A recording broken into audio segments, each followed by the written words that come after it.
இங்க அண்ணாமலையை தேடி அண்ணாமலையோட ஃப்ரெண்டு பரசுராமனுமே வீட்டுக்கு வராங்க. அப்ப அவரை கவனிச்ச அண்ணாமலையுமே வாடா எப்படா இருக்க நல்லா இருக்கே அப்படின்ற மாதிரி கூப்பிட்டு விசாரிச்சுக்கிட்டு இருக்காங்க. அப்ப முத்துவுமே அங்கிருந்து வெளியில ட்ரிப்பு கிளம்புறதுக்காக தயாராயிட்டு இருக்காரு. அப்ப கரெக்டா இந்த மாதிரி வந்து பரசுராமனை பார்த்த உடனே அங்கிள் நல்லா இருக்கீங்களா அப்படின்ற மாதிரி இங்க முத்துவுமே ரொம்ப கேஷுவலா பரசுராமன் பேசிட்டு இருக்காரு. ஏன்னா இங்க அண்ணாமலைக்கு ஒரு நல்ல பெஸ்ட் ஃப்ரெண்ட்னா பரசுராமன் தான். அவங்கள ஸ்டார்டிங்ல இருந்தே அவருக்கு தெரியும். அதனால இங்க நல்லாவே வந்து பேசிக்கிட்டு இருக்காங்க. ஆனா அப்ப பரசுராமனும் ரொம்பவே சேடா இருக்கிறத பார்த்துட்டு அண்ணாமலையும் என்னாச்சுரா ஏதா பிரச்சனையா நீ எதுக்காக நல்லா இருக்கு அப்படின்ற மாதிரி கேட்கறாங்க.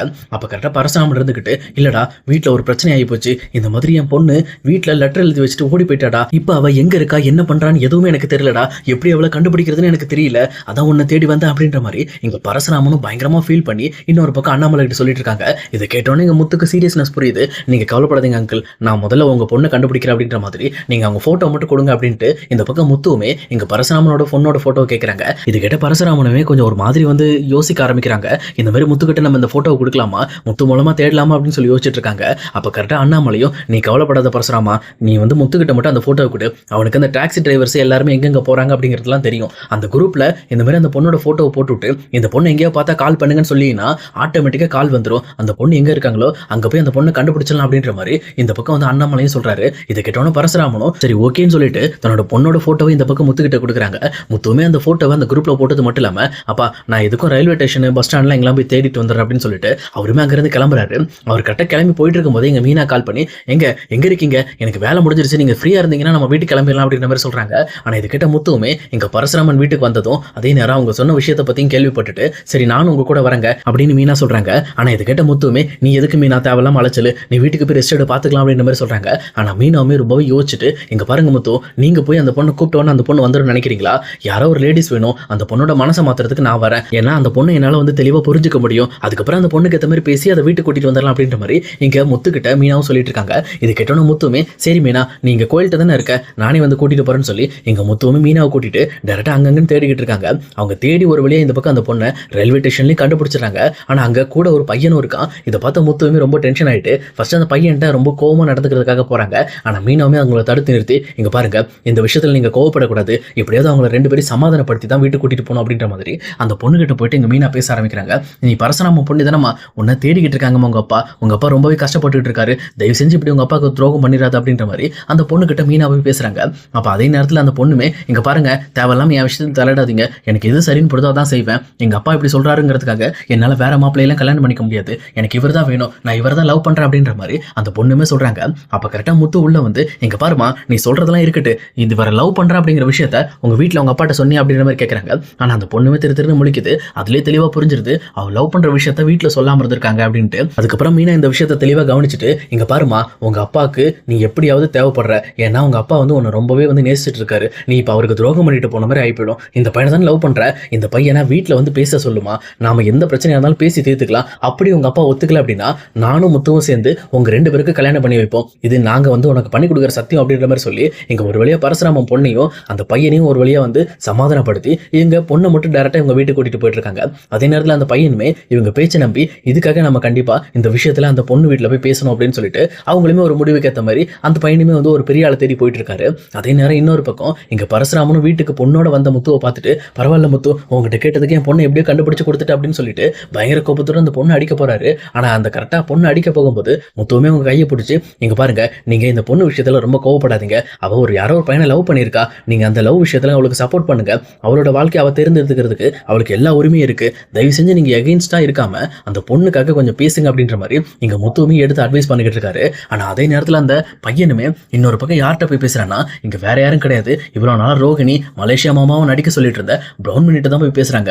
அப்ப அந்த பையனும் இங்க பாருங்கண்ணா எப்படியாவது எனக்கு அந்த பொண்ணை மட்டும் கல்யாணம் பண்ணி வைக்கணும், அது உங்க பொறுப்பு, நீங்க தான் அந்த பொண்ணு வீட்டுல வந்து பேசணும், ஏன்னா பெரியவங்க நீங்க வந்து பேசுறப்போ கண்டிப்பா அவங்க ஒத்துக்குவாங்க, ஏன்னா அந்த பொண்ணு என்ன ரொம்ப விரும்பிக்கிட்டு இருக்கு அப்படின்ற மாதிரி அந்த பையனும் பிரவுன் பண்ணிட்டு பேசிட்டு இருக்கான். அப்ப பிரவுன் மணியுமே நீ கவலைப்படாதப்பா உனக்காக நான் வந்து பேசுறேன், ஏன்னா இந்த விஷயத்த நம்ம பேசி கட்டணா முடிச்சாதான் உனக்கும் அந்த பொண்ணுக்கும் கல்யாணம் நடக்கிறது உறுதியாகும், இல்லைன்னு நீங்க அவசரப்பட்டு ஓடுற மாதிரிலாம் வச்சுக்க கூடாது, ஏற்கனவே உங்க ரெண்டு பேரும் வந்து பேசி சரி பண்ணவங்க சரியான முறையில தான் பேசியிருக்காங்க அப்படின்னு சொல்லிட்டு இங்க பிரவுன் மணியும் அந்த பேசினவங்களை பாராட்டிட்டு அவங்களுமே டேரக்டா அந்த பையனை கூட்டிட்டு இந்த பொண்ணோட வீட்டுக்கு வந்துட்டு இருக்காங்க. இன்னொரு பக்கம் இங்க பொண்ணு வீட்டுல முத்து மீனாவும் தெளிவா பேசி முடிச்சுட்டு சரி ஓகே நான் இங்கிருந்து கிளம்புறேன் அப்படின்னு சொல்லிட்டு இங்க முத்து மீனாவும் அங்கிருந்து வெளியே கிளம்புறாங்க. ஆனா அதே நேரத்துல பிரவுன் மணியும் அந்த பையனை கூட்டிட்டு வந்து நிற்கிறாங்க. இதை பார்த்தோன்னே இந்த பக்கம் முத்துக்கு தெரிஞ்சிருது, ஓகே இந்த பையன் தான் அப்படின்னு சொல்லிட்டு வாப்பா வீட்டுல இருந்து யாரையும் கூட்டிட்டு வந்தீங்களா அப்படின்ற மாதிரி கேட்கறாங்க. இவங்க அப்படி பேசிட்டு இருக்கும்போது இருக்கும்போது பிரவுன் மணி கார்ல இருந்து இறங்குறாரு. இதை பார்த்தோன்னே இந்த பக்கம் மீனாவும் முத்துக்கும் பயங்கரமா ஷாக்கு. அவங்களுமே என்ன மலேசியா மாமா இங்க என்ன பண்றீங்க, இந்த பையன் யாரு உங்களுக்கு அப்படின்ற மாதிரி இங்க ரொம்பவே டவுட்டோட கேட்கறாங்க. அப்ப இங்க பார்த்துட்டு இருக்க பிரவுன் மணியுமே ஐயோ இவன் தான் இந்த பொண்ணு விஷயத்துல தலையிட்டு இருக்கானா, இப்போ இந்த ரோகிணி பாப்பாவோட மேட்ருக்கு எல்லாமே உடஞ்சு போச்சா, முடிஞ்சு அப்படின்னு சொல்லிட்டு எங்க பிரவுன் மணியுமே இங்க பாருப்பா இந்த விஷயத்தை பத்தி நம்ம முதல்ல பேசிக்கலாம், இப்போ நீ அவசரப்படாத, இந்த பையனோட லைஃப் மேட்டர் இருக்கு, நான் போய் பேசிட்டு வந்து நம்ம பண்ணிக்கலாம் அப்படின்ற மாதிரி சொல்லிட்டு இங்க பிரவுன் மணியுமே அந்த பையனை கூட்டிட்டு உள்ள போறாங்க. அதே நேரத்தில் இங்க முத்து மீனாவும் அவங்க பேசிட்டு வர வரைக்கும் நம்ம வெயிட் பண்ணுவோம் மீனா, ஏன்னா எங்க ரோகிணி சம்பந்தப்பட்ட விஷயத்துல இவர் தலையிட்டு இருக்காரு, இவர் யாரு, இவர் எதுக்காக இந்த பையனுக்கு சப்போர்ட் பண்றாரு, அது மட்டும் இல்லாம இவர் உண்மையாலுமே மலேசியால இருந்து வந்த ஆள் தானா இல்ல இங்க இருக்கிற லோக்கல் கையா அப்படிங்கறத நம்ம தெரிஞ்சுக்கணும்ட்டு இங்க முத்து மீனா வெயிட் பண்ணிட்டு இருக்காங்க. அதுக்கேற்ற மாதிரி பிரவுன் மணியுமே அந்த பொண்ணு வீட்டுல எப்படியோ பேசி சம்மதிக்க வச்சுட்டு அவருமே வெளியில வராரு. வந்த உடனே இந்த பக்கம் முத்து மீனா நிக்கிறத பார்த்துட்டு உங்ககிட்ட நான் ஒரு முக்கியமான விஷயத்தை பத்தி பேசணும் அப்படின்ற மாதிரி பேச ஆரம்பிக்கிறாரு. அப்ப முத்து மீனாவும் சரி நீங்க பேசுங்க, அதெல்லாம் நாங்க ஒன்னும் சொல்லல, நீங்க ரோகிணியோட மாமாவே கிடையாதா அப்படின்ற மாதிரி கேட்கறாங்க. அப்ப இதை கேட்ட பிரவுன் மணியுமே நான் ரோகிணியோட மாமாவே கிடையாதுமா, நான் ஒரு கறி கடைக்காரன், சொல்ல போனா இந்த ஏரியால தான் கறி வச்சிருக்கேன், நீ கூட என்கிட்ட ஒரு டைம் கறி வாங்க வந்திருந்தா ஒரு பொம்பளை கூட்டிட்டு அப்படின்னு சொல்லிட்டு இங்க மீனா கிட்ட இங்க அந்த பிரவுன் மணியுமே பேசிட்டு இருக்காரு. அப்ப இதெல்லாம் கேட்டுட்டு இருக்க அவங்களுக்கு பயங்கரமா ஷாக் ஆகுது. அப்ப பிரவுன் மணியும் மேல பேச ஆரம்பிக்கிறாரு. இங்க பாரு தம்பி, உன்னை ஏமாத்தணும் உங்க குடும்பத்தை ஏமாத்தணும் எனக்கு எந்த ஒரு பர்டிகுலரான ஒரு இன்ட்ரெஸ்ட்டுமே கிடையாது, ஏன்னா எனக்கு வந்து சினிமா நடிக்கணும்னு ஆசைப்பா, அதுக்கு உதவி பண்றதா சொல்லி இந்த வித்யா கிட்ட தான் நான் அடிக்கடி பேசிக்கிட்டு இருப்பேன், இந்த வித்யா தான் ரோகிணியை எனக்கு கனெக்ட் பண்ணி விட்டு இந்த மாதிரி காசு தராங்களாம், அவங்க வீட்டில் போய் இப்படி நடிச்சு கொடுக்கணுமான்னு சொல்லி பிரவுன் மணின்ற எனக்கு ஒரு கேரக்டர் கொடுத்து இந்த பக்கம் உள்ள நடிக்க வச்சாங்க. அதுக்கேற்ற மாதிரி தான் நானும் வந்து நடிச்சுட்டு போனேன், மற்றபடி ரோகிணிக்கு எனக்கு எந்த சம்மந்தமும் இல்லை, ஆனா அந்த பொண்ணு ஏதோ பொய் ஏமாத்திட்டு இருக்குன்னு எனக்கு தெரியும், ஆனா என்ன பொய்ன்னு எனக்கு தெரியாது, ஆனா உங்களுக்கு சொல்ல வேண்டியது என்னன்னா நான் அந்த பொண்ணோட மாமா கிடையாது அப்படின்ற மாதிரி சொல்றாங்க.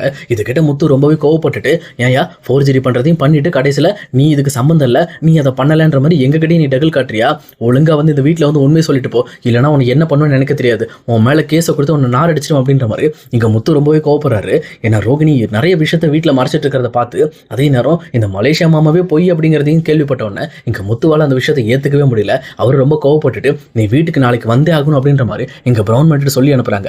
அதுக்கிட்ட பிரவுன் மணியுமே வேற வழி இல்லை, நம்ம கண்டிப்பா போய் தான் ஆகணும்னு சொல்லிட்டு அவருமே அதுக்கு தயாராகிட்டு இருக்காரு. ஆனா இன்னொரு பக்கம் முத்துவுமே இப்போ உங்களை வீட்டுக்கு போயிட்டு இந்த விஷயத்தை பத்தி டிஸ்கஸ் பண்ணிட்டு இங்க பாருமேனா நாளைக்கு காலையில பிரவுன் மணி வர்றப்போ வீட்டுல எல்லாரும் இருக்கணும், ஏன்னா அப்பதான் இந்த ரோகிணி யாருங்கிறது இந்த ஊருக்கு தெரியும் அப்படின்ற மாதிரி இவங்களும் பேசிட்டு இருக்காங்க. அதுக்கப்புறம் சரி தூங்கலாம்னு சொல்லி தூங்கிடுறாங்க. அடுத்த நாள் காலையில எந்திரிச்சதுக்கு அப்புறம் இங்க பிரவுன் மணி வருவாருன்னு சொல்லி இங்க முத்துவும் மீனாவும் வெயிட் பண்ணிக்கிட்டு இருக்காங்க. அவங்க நினைச்ச மாதிரி இந்த பக்கம் பிரவுன் மணி வராரு. ஆனா அங்க மலேசியா மாமா கெட்டப்ல வர்ற மாதிரியே வராரு. இதை பார்த்தா எங்க முத்துக்கு ரொம்பவே டவுட் ஆகுது, என்ன இவரு மறுபடியுமே அந்த ஆக்டிங்கை கேரி பண்றதுக்காக வந்துட்டு இருக்காரு அப்படின்ற மாதிரி யோசிச்சுட்டு இருக்காங்க. ஆனா அதே நேரம் இங்க ரோகிணியுமே பிரவுன் மணி வரதை பார்த்துட்டு பயங்கரமா ஷாக் ஆகுறாங்க. உடனே இங்க பிரவுன் பண்ணிட்டு போயிட்டு என்ன மாமா எப்போ வந்தீங்க மலேசியால இருந்து அப்படின்ற மாதிரி நடிக்க ஆரம்பிக்கிறாங்க. ஆனா இதை பார்த்துட்டு இருக்க முத்துவுமே பார்லன் மேடம் பரவாயில்ல மேடம், நீங்க ரொம்பவே திறமையா நடிக்கிறீங்க, உங்களை மாதிரி யாராலும் நடிக்க முடியாது அப்படின்னு சொல்லி இங்க பார்லர் மேடம் வஞ்ச புகழ்ச்சி பண்ணிட்டு இருக்காரு. ஆனா இதை பார்த்துட்டு இருக்க விஜயாக்கு ரொம்பவே டென்ஷன் ஆயிட்டு டேய் அவர் மலேசியால இருந்து அவங்க மாமா வந்திருக்காங்க விசாரிச்சுட்டு இருக்கா, உனக்கு என்னடா வேகுது, நீ எதுக்கடா அவர்கிட்ட வந்து தேவையில்லாம பேசிக்கிட்டு இருக்க, நீ எதுக்கு மேல ரோகிணி கலாய்ச்சிட்டு இருக்க, ரோகிணி அளவுக்கு அந்தஸ்து இருந்தா கூட பரவாயில்ல, நீயே ஒரு பிச்சைக்கார பையன் அப்படின்ட்டு எங்க முத்துவ ரொம்பவே அவமானப்படுத்துற மாதிரி பேசுறாங்க. ஆனா இதை பார்த்துட்டு இருக்க மீனாவுமே எங்க பாருங்க நீங்க ரோகிணியும் தலையில் தூக்கி வச்சு ஆடிட்டு இருக்கீங்கல்ல, அவங்களோட மாமா மலேசியாக்காரரே கிடையாது, அவர் ஒரு கறி கடைக்காரரு, நீங்க வேணா அதை அவர்கிட்ட கேளுங்க அப்படின்ற மாதிரி மீனா சொல்றாங்க.